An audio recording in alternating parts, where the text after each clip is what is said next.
Jewel City by Gas Architecture Studios. The significance of this private development is the achievement of meaningful social upliftment and maintenance of a large old city block, formerly known as the Diamond and Precious Metals District, that was a privatized and enclosed precinct. 6 old city blocks have been revitalized through the refurbishment and introduction of public open areas, multi-use offices, parking, schooling, and retail spaces, as well as a major new development of housing based on sound urban and city principles. Extra care has been taken to ensure the development's total integration with the city and adjacent Maboneng.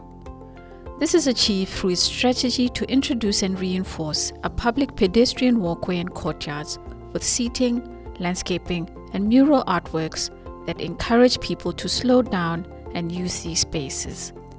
Despite being a private venture, conscious decisions were made to reduce and eliminate the standard defensive spaces we usually encounter as public open spaces. This was achieved by opening the edges of the previously exclusive precinct edges. The precinct ensures day and night safety through attention to details like roller shutter doors, shop fronts placed on the inside, shop brand lighting, and the inclusion of high-density housing. The project makes clear commentary on what can be done well, with intentions that expand beyond the commercial. As urban infrastructure, the project shifts perceptions on how people can be provided for without compromising the fiscal value and benefit for developers. These decisions make for resilient inner-city social and urban spaces. Ogi Showroom by C76 Architecture. This showroom performs as a layering of brick, steel, and timber. The layering is complexly interwoven with the kinetic and intangible conditions of light, upward motion, and transparency. The dramatic entrance doorway has a mechanical tip-over door that is beautifully proportioned and detailed. The internal, external staircase wall is innovatively crafted and textured with handmade basket-like brickwork, letting in air and light. The internal spaces are strategically open plan, allowing the building to change over time.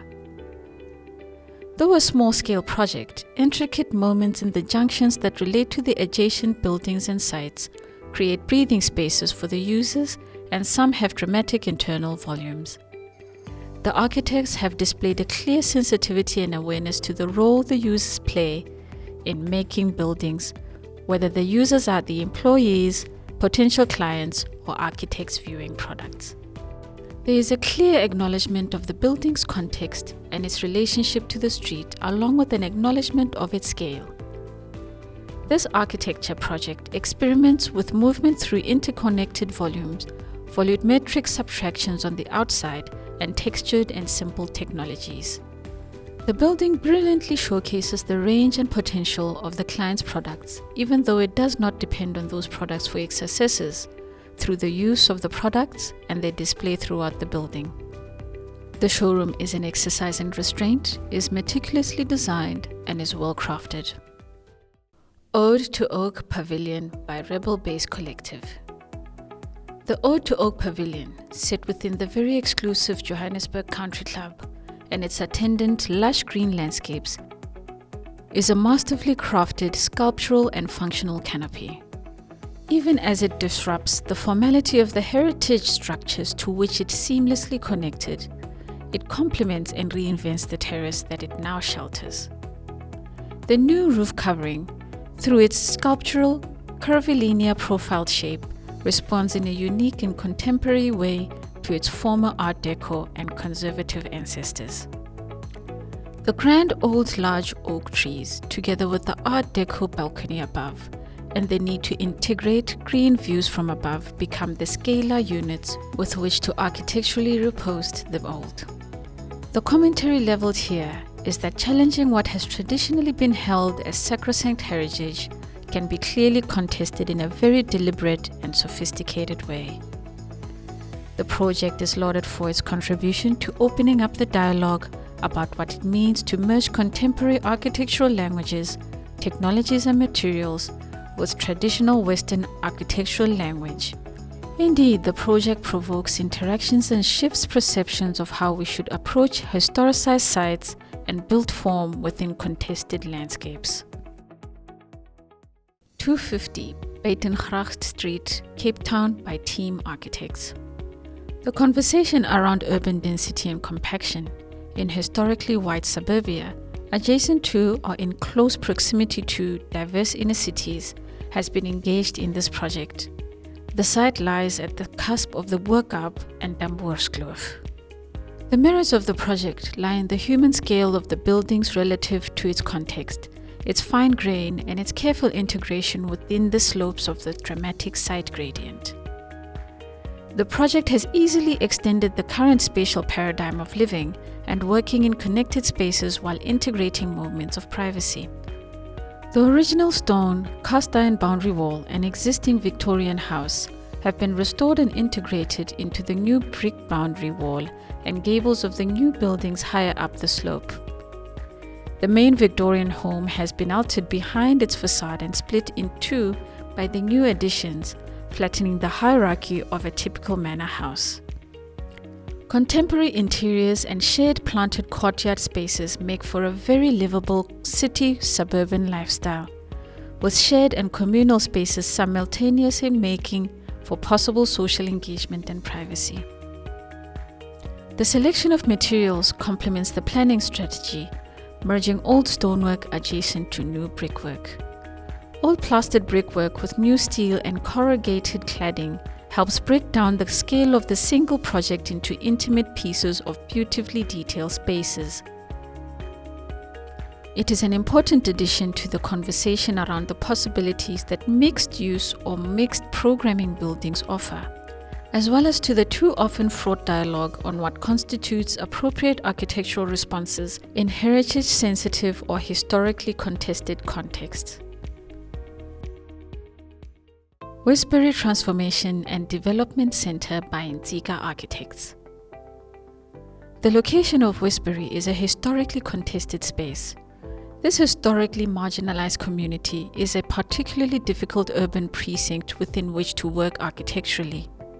The area is an apartheid-era designated colored area with multiple social problems and is close to Johannesburg CBD. The area has many opportunities to introduce projects that may catalyze transformation. With this in mind, in its programming and design, this project begins to tackle challenging aspects of social and spatial justice and simultaneously provides crucial social infrastructure. Ideas are explored of urban acupuncture and insertions of developmental programs and buildings to catalyze meaningful community interaction and transformation. The site is complex, is at the junction of major arterial routes and yet is adjacent to small-scale housing. The building must mediate the differing requisite scales at which it can perform optimally. Bold, formal color and textural gestures are employed in the pursuit of pride of place for this community.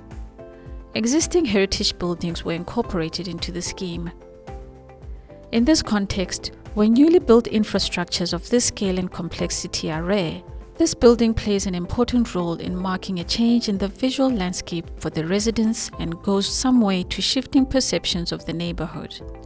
The result is a landmark building with an overall playful yet complex set of architectural moves and values that satisfy client, community, and resilient urban and social futures. House Straw by Len Joubert Architects. The original house was built in the exclusive suburb of Westcliff in Johannesburg. It is perched at the top of a cliff overlooking a school to the south and has wide northern windows looking over a large, lush garden. The house, built in a modernist tradition, was exemplary of typical suburban housing rather than a fine example of modernist architecture. The architects and owner have thus taken the liberty to fundamentally alter and disrupt the original workings of the house.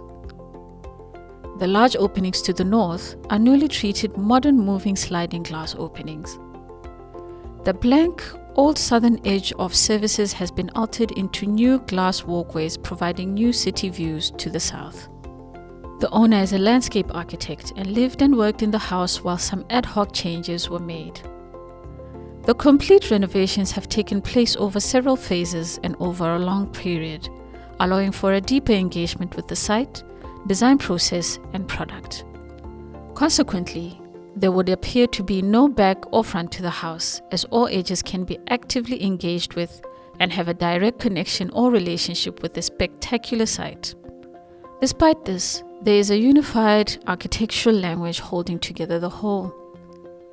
Even with its small concessions to the heritage elements, such as the original steel balustrade, it transcends and integrates these into the expressive architectural execution. The pool pavilion is a homage to the glass box trope with which we are all familiar. Where it deviates is in its dynamic construction. The roof of the pavilion structure in the garden is an engineering feat, hung from slender steel columns and enclosed with glass. It makes for dramatic views and experiences of the Johannesburg sunsets. The pool pavilion also acts as a sculptural element in the garden, is habitable, and is a small lit jewel in the evenings. House Campbell by Michael Lumby Architecture. This Vredehoek home is a well-crafted, carved-out sculptural piece of architecture in a suburban landscape. Contextually, it sits comfortably in the old neighborhood of Vredehoek with established similar-scale houses. The topography of the foothills of the mountain have been responded to, with the varying ground levels and spectacular perched views. The plan is a study in compaction of space and efficient arrangement of use. Volume and light are judiciously employed to uplift the constraints of the plan. In addition, black steel window and door details, balustrades, and a quirky basin spout make for a meticulously detailed home. The use of exposed brickwork and clever rotating of cursework help to break down the scale of this three-level structure.